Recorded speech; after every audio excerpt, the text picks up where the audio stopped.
तो परमेश्वर का बहुत बहुत धन्यवाद महान गुरु यीशु मसीह के नाम से कि आज तो हर एक विश्वासी तो कहाँ बैठे हैं, परमेश्वर के पार्लियामेंट में। जैसे संसार का पार्लियामेंट होता है तो उसमें तो ऊंचे ऊंचे पद वाले बैठते हैं। जो ऊंचे ऊंचे नॉर्मल व्यक्ति तो नहीं जा सकता पार्लियामेंट में। ऊंचे ऊंचे मंत्री लोग, नेता लोग जाते हैं और अपने अपने एरिए का हर एक चीज़ पास करवाते हैं। रोड पास करवाना है, बिजली पास करवाना है, चापाकल लगवाना है, बिजली लगवाना है, हर एक अपने अपने पास करवाते हैं। वैसे ही हर एक विश्वासी आज परमेश्वर की पार्लियामेंट में बैठे हुए हैं, परमेश्वर की पार्लियामेंट में।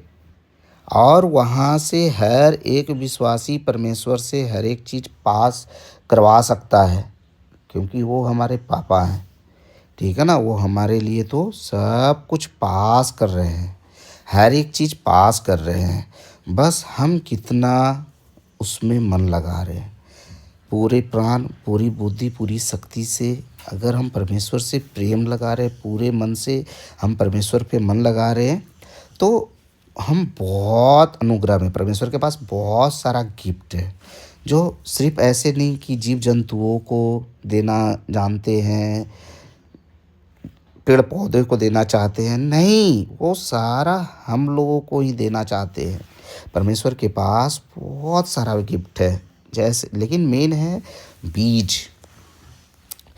जैसे एक बीज बोने वाला बीज बोने के लिए निकला तो कुछ तो पथरीली भूमि पे गिर गया, कुछ झाड़ियों में गिर गया और कुछ अच्छी भूमि पे गिरा। तो झाड़ियाँ में जो गिरा तो झाड़ियाँ थोड़े दिन में उगा, लेकिन झाड़ियाँ उसे दाब दिया। कुछ पथरीली भूमि पे गिरा तो पथरीली भूमि तो क्या हुआ कि तुरंत उग गया, लेकिन तेज धूप उगा और वो जल गया। लेकिन जो अच्छी भूमि पे गिरा, जो अच्छी भूमि पे गिरा तो कोई 30 गुना, कोई 60 गुना, कोई 100 गुना प्रतिफल लाया। तो इसका अर्थ, क्योंकि यीशु मसीह तो हमेशा उदाहरणों में ही बात करते थे, लेकिन जो चाहत वाले रहते थे उदाहरण में बात करते थे तो सबको समझ में तो नहीं आता था। लेकिन जो चाहत वाले रहते थे तो वो यीशु मसीह के पास जाते थे और पूछते थे कि इसका मतलब क्या हुआ। उनके चेले जितने थे, यीशु मसीह के चेले, तो यीशु मसीह के पास जाते थे, स्पेशली पूछते थे कि हाँ इसका मतलब क्या हुआ। तो यीशु मसीह ने सिखाया भी कि जो बीज झाड़ियों में गिरा उसका मतलब तो ये है कि बीज तो बोया गया, परमेश्वर का बीज तो उसके अंदर बोया गया, लेकिन संसार का हालात, परेशानी, संसार को देख देख कर लोग कैसे क्या बोलेंगे, क्या कहेंगे, उसके अंदर के बीज को चाप दिया। जो झाड़ियों का अर्थ है, जो पथरीली भूमि पे गिरा तो जो तुरंत उग गया, उसका अर्थ ये है कि मनुष्य आते तो ज़रूर विश्वास में हैं, लेकिन जैसे ही थोड़ा सा हालात आया तुरंत अपने मन को चाप लेते हैं, नहीं कुछ नहीं होता है। ठीक है ना। जो अच्छी भूमि पे गिरा तो वो तो कई गुना प्रतिफल लाता है, कोई 30 गुना, कोई 60 गुना, कोई 100 गुना। हम तो 100 गुना प्रतिफल लाने वाले में से हैं। उस पार्लियामेंट में तो हर एक का पास हो रहा है।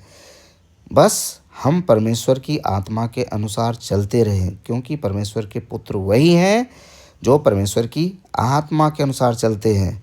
क्योंकि परमेश्वर को तो देखे तो नहीं है, लेकिन परमेश्वर ने यीशु मसीह के द्वारा भी सिखाया कि धन्य तुम हो जो बिना देखे मुझ पे विश्वास करते हो।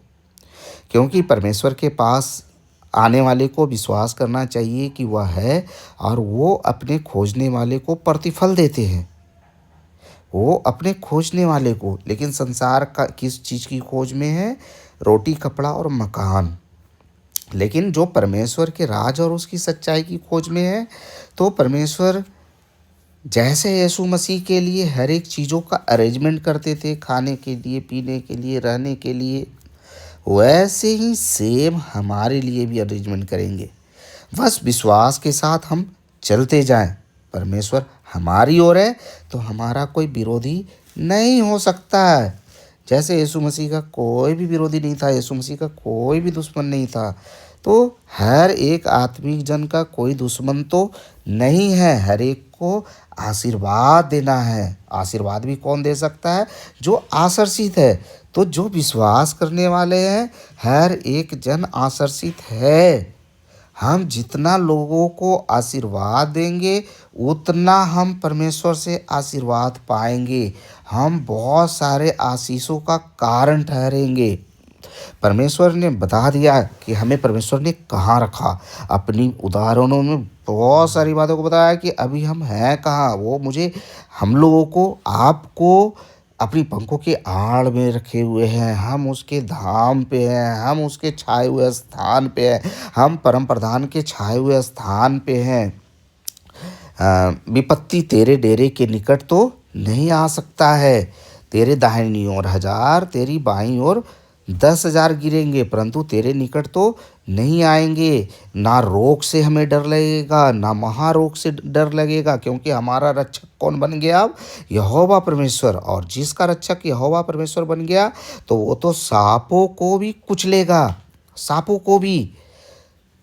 भी कुचलेगा। वो हमेशा जयवंत में रहेगा, रोग में, बीमारी में, हालात में, हर एक चीज़ों में जयवंत में रहेगा। तो बहुत अच्छा परमेश्वर ने ऐसे मौका दिया आप लोगों से बातें करने के लिए।